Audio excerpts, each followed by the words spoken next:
ये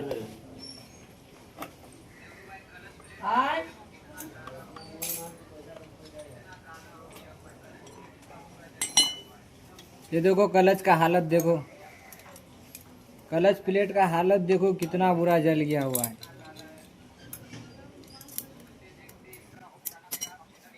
जल के तो एकदम काला पलूठा हो गया हुआ है। इधर भी देखो पूरा घसा गया हुआ ये सब। रोक दो। हाँ रोक दो।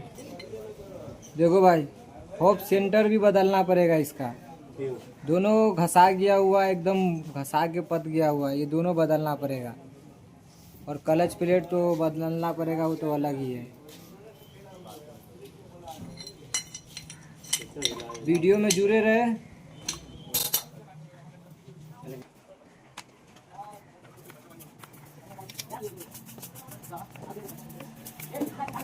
आराम से मन पड़ा।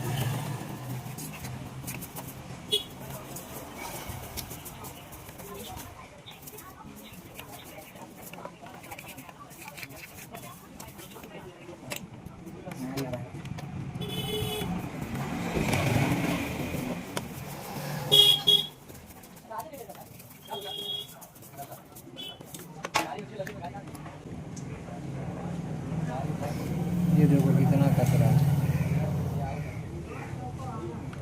कचरा था। हाँ बहुत कचरा था।